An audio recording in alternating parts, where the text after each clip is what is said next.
Frage ist, warum auf meinem Hauptkanal nichts mehr kommt. Hast du eine Freundin? Das habe ich ja noch nie irgendwo gepostet. Da können wir leicht was spoilern. Wieso bist du umgezogen?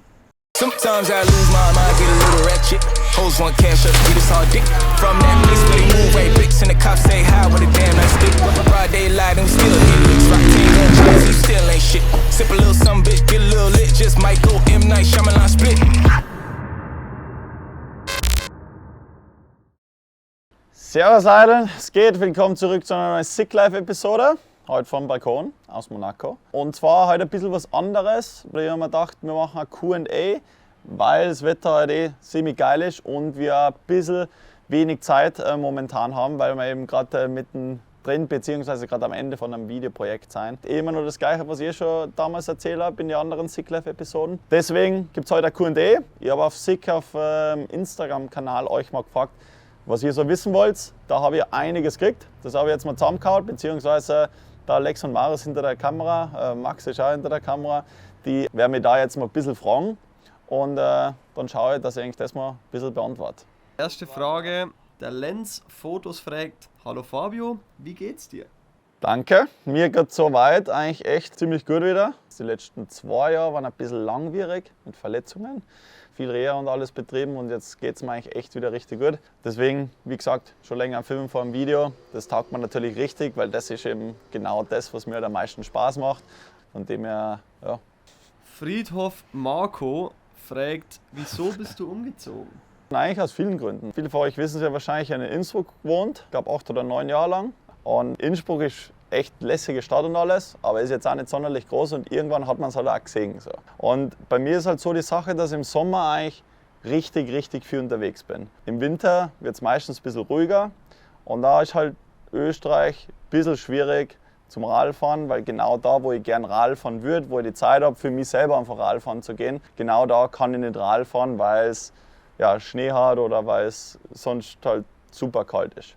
Deswegen war eigentlich schon wirklich seit Jahren, zu meinen Kumpels, zu mir selber, habe ich mir immer schon gedacht, irgendwann mal würde es mir echt Bock, in den Süden zu gehen, weil ich immer schon gerne in der Sonne war, immer schon gerne am Meer. Einfach der Vibe im Süden, den finde ich einfach richtig geil. Und dann war es so, dass ich mir so gedacht habe, okay, wenn ich es jetzt nicht mache mit dem Alter, dann mache ich es wahrscheinlich nie mehr wieder. Und zurückgehen kann ich immer noch, wenn es mir nicht taugt. Und deswegen habe ich mir gedacht, so, okay, jetzt machen wir den Schritt. Gehen nach Monaco. Warum Monaco? Eigentlich wieder aus vielen Gründen. Da unten ist zum Streetfahren geil, da ist zum Mountainbiken, zum E-Biken richtig fett, weil es zum einen, sagen wir mal, eigentlich ziemlich zentral ist, was so Fliegen und so alles angeht. Natürlich neben der ganzen Umgebung, was mir ziemlich taugt, hat natürlich Monaco, sagen wir mal, für Sportler ziemlich finanzielle Vorteile, weil als Sportler, ich meine, ist auch ganz klar, man kann das nicht sein Leben lang machen. Man hat ein paar Jahre, in denen man auf seinem Peak ist, wo man auf seinem höchsten Level ist. Und klar, wenn es da natürlich Möglichkeiten gibt, wo man auch finanziell profitieren kann, dann finde ich das total legitim. Und vor allem als Sportler ist man so viel unterwegs, dass man eigentlich die Base fast egal wo auswählen kann. Und genau aus den Gründen bin ich dahergezogen, habe mir gedacht, ich schaue es mir mal an. Von dem her taugt es mir.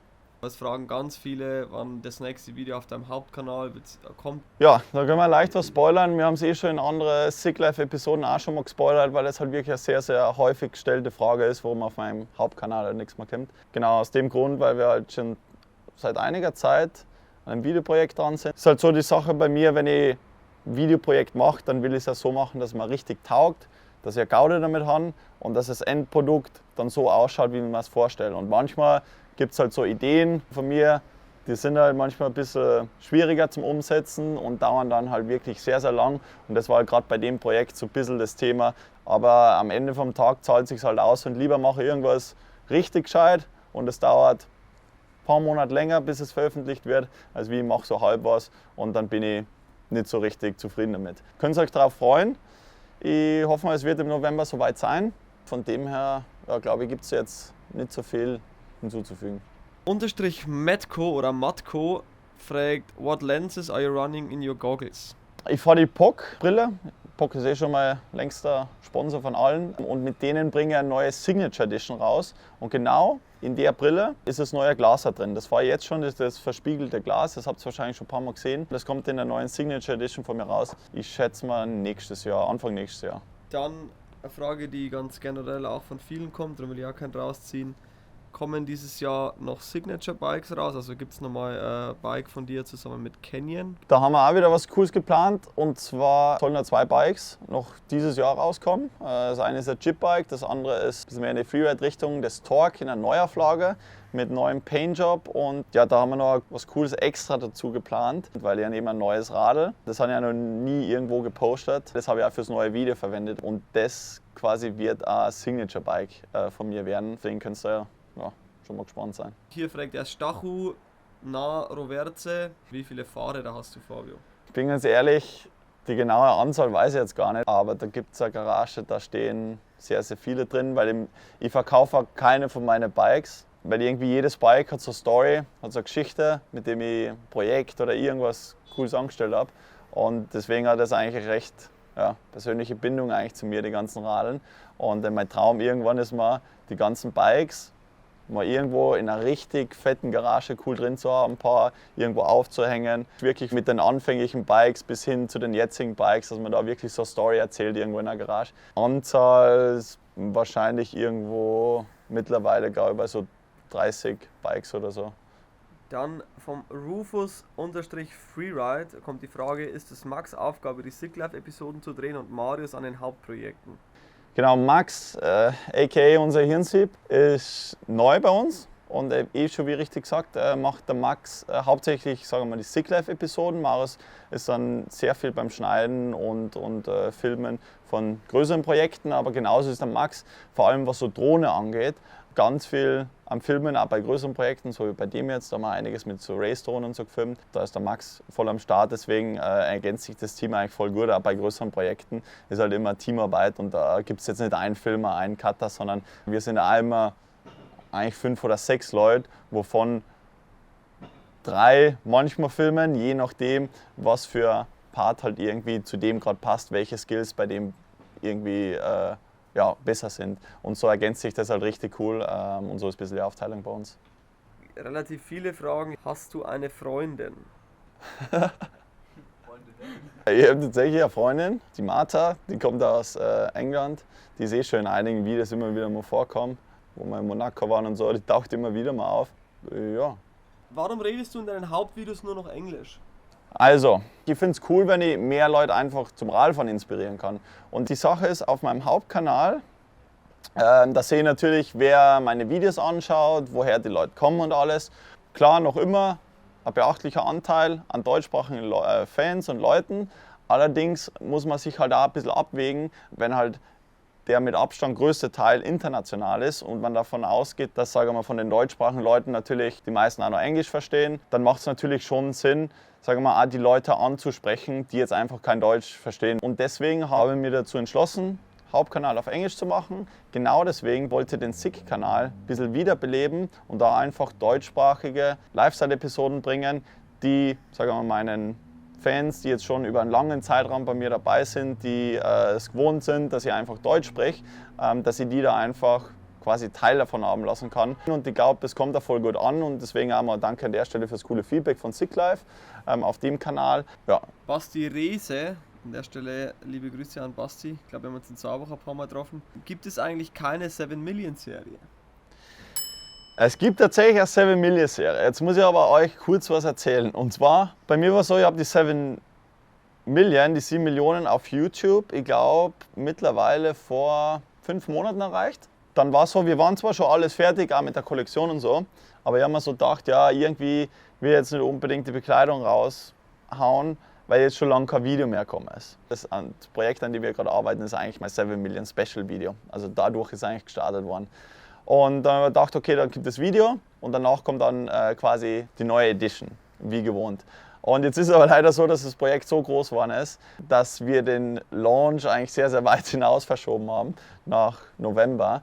Und die Sache ist aber auch, dass, glaube ich, viele von euch das irgendwo haben wollen und wir euch, sagen wir mal, vor allem auch für Weihnachten das halt bieten wollen und dass es auch noch rechtzeitig ankommt. Und deswegen haben wir uns dafür entschieden, dass wir das 7 Million Merch jetzt vorzeitig schon launchen vor dem Video. Und das wird da schon nächste Woche soweit sein. Da kommt das raus, das habe ich schon an. Das ist echt ziemlich cool geworden, mit einem coolen Backprint noch. Limited Edition, die wird wieder nur recht kurz erhältlich sein und gibt es dann nie wieder, so wie ja, bei den ganzen Million Editions. Ja. Altherr Nico fragt, wann kommen die SICK-Handschuhe raus? Die SICK-Handschuhe, die kommen jetzt auch endlich bald raus. Das Problem war wirklich, dass wir, beziehungsweise ich, manchmal sehr penibel bin, was gewisse Sachen angeht und vor allem Handschuhe. Seit 2 Jahren sind wir dabei, Handschuhe zu entwickeln, zu designen, weil ich einfach der Meinung bin, dass es sehr, sehr schwer ist, Handschuhe zu finden, die sich richtig cool anfühlen, die sich wie eine zweite Haut anfühlen. Und jetzt sind wir echt, sage ich mal, an einem Punkt, wo ich sage, okay, die sind echt richtig cool, die sind echt richtig geil. Die vorher am neuen Video, die habe ich echt ausgiebig getestet. Und der erste Launch wird tatsächlich nächste Woche mit der 7 Million sein, weil da kommt das erste Mal ein Handschuh raus in schwarz-gold. Yes! Just Send the Shit hat gefragt, also Props für den Namen an der Stelle. Warum hast du von Continental auf Pirelli gewechselt? Zum einen, weil ich durch mein Interesse in dem Motorsport, also natürlich Pirelli hat schon immer einen sehr hohen Stellenwert einfach bei mir, und dass die jetzt halt so hart ins Bike einsteigen, war zum ersten Mal richtig interessant für mich. Und dass die dann auch noch Interesse gehabt haben, mit mir da zusammenzuarbeiten und mit mir was zu machen, hat mich dann natürlich noch mal umso mehr halt gefreut. Und abgesehen davon, dass die Reifen wirklich richtig gut sind, die haben wir mit dem Fabian Barell da richtig viel entwickelt, weil die halt, sagen wir mal, immer den Anspruch haben, dass wenn sie was machen, dass sie es richtig gescheit machen, und das merkt man bei denen. Zudem kommt halt nur der ganze Motorsportbezug dazu. Das heißt ja, dass mit Pirelli einige coole Sachen halt da geplant sind, was ein bisschen in die Motorsportrichtung geht. Ich komme ja eigentlich vom Motocrossen von früher, deswegen ist da der Motorsportbezug schon immer da gewesen. Und generell, also schauen wir einfach so eine Sachen gerne an, egal ob Formel 1 oder MotoGP, die ganzen Sachen. Und da ist halt überall Pirelli eigentlich cool vertreten, und ich glaube, das Gesamtpaket passt halt zu mir, und deswegen wollte ich einfach den Schritt gehen und mit denen zusammenzuarbeiten, weil so eine Chance kriegt man nicht so oft, und ja, da habe ich richtig Bock drauf. Okay, jetzt ein paar Quick-Fire-Fragen. Wollt ihr nochmal nach Whistler? Ja. Ben J1512 fragt, wo geht's als nächstes hin? Na, jetzt muss ich echt überlegen. Der große nächste Trip ist Indien. Stimmt, nach Indien. Hast du ein Slopestyle-Bike? Ja, ich bin leider noch nicht gefahren. When are you in Saalbach again? Fragt der MTB03U. Hoffentlich bald. Auf jeden Fall auch im Winter mal zum Skifahren. What was your first street trials trick? Fragt der Herin Kim 332. Fakey Nose Manual. What is your biggest fear? Wasser. Ja. Oh ja, Wasser ist gut. Am Meer, Scheiße. ganz weit draußen, irgendwo reingehen, wo ich nicht weiß, was unter mir ist. Lieblingssong? Fragt der Jovi17. Numb Encore, Linkin Park featuring Jay-Z. Der Bikerholic 1596 fragt, when is Fabius birthday? 30. Juni. What would you name your boat if you had one? Ich habe eine Moral gehabt, das hat Rosa Linde geheißen. Das würde eigentlich ganz cool zu einem Boot passen. Das war das Bike von Escape 2 von dem Wintervideo. Leon Finn 07 fragt, Red Bull oder Mercedes in Klammern Formel 1 Team? Je nachdem, wer gewinnt. Nutella mit oder ohne Butter? Ja, die Frage ist halt Mit. gell? Also ganz, ja, wer ist Echt, ohne? du bist mit? Ja, wer ist Du bist ohne! Na, ich bin mit, aber niemand ist echt. Jeder ist mit! Aber wir sind uns einig, jeder. What is the most useless talent you have? Das da? Sieht man's? Ja, ich hab noch eine gute Frage. Das ist mein most useless talent. Nächste Frage. Luca-MCJ fragt, wann startet euer Tag? Unser Tag startet, Wecker klingelt meistens um 8. Wann stehst du auf? Um 10. Na, wahrscheinlich um Viertel nach 8. Max01 fragt, wird es diese Sick-Life-Videos weitergeben? Sind mega nice, danke. Danke, die haben wir auf jeden Fall vor, dass wir die weiterführen. Bikecheck vom Chip-Bike.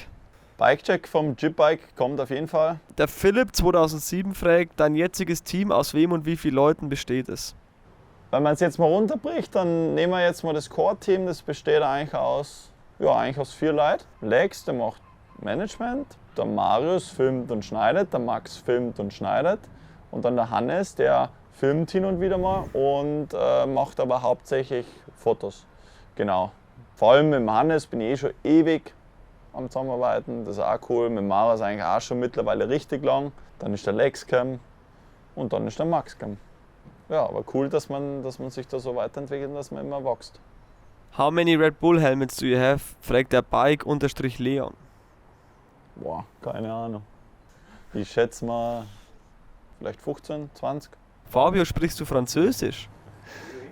Oui, oui, oui. Bonjour, bonsoir, bonne journée.